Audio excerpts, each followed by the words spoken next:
అందరికీ పొద్దుతిరుగుడు పువ్వు ఎరికే కదా. షేన్లు మాతాన ఎడ కనిపిస్తే కానీ నూనె ప్యాకెట్ మీద ఉంటే చూడుర్రి, సూర్యుడు ఎటు తిరిగితే ఆ పువ్వు అటు తిరుగుతుంది. పొద్దటి పూట తూర్పుకు చూస్తుంది, మాపటికి పరమటకు చూస్తుంది.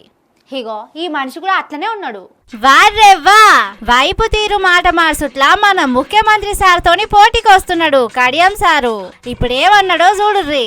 ఆనాడు కవిత లిక్కర్ కేసులో ఇన్వాల్వ్ అయింది. ఆనాడు పార్టీకి రాజీనామా చేయడానికి కూడా ప్రధానమైన కారణం ఒక ముఖ్యమంత్రి గారి బిడ్డ లిక్కర్ కేసులో ఇన్వాల్వ్ కావడం, ఆమె విచారణ ఎదుర్కోవడం, అనేక రోజులు జైల్లో ఉండడం కూడా కొంత నాకు బాధ అనిపించింది. ఇది సరైన పద్ధతి కాదనిపించింది. అందుకనే బయటికి రావడం జరిగింది. కవితమ్మ అరెస్ట్ అయిందనే ఒకే ఒక్క కారణంతోని సారు కారు దిగి చెయ్యి చేతిలో చేయేసిండట.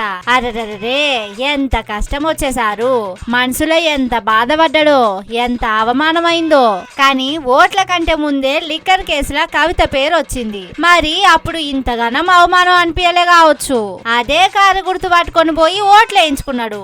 కానీ ఆ టెన్కొచ్చిన ఎంపీ ఓట్లప్పుడు బాగా సిగ్గు అనిపించిందట. అందుకే రాజీనామా పెట్టి చేయి గుర్తులో చేరి బిడ్డను ఎంపీ చేసుకున్నాడట. అబ్బబ్బా, ఏమన్న కథలు చెప్తున్నాడా కడియం సారు?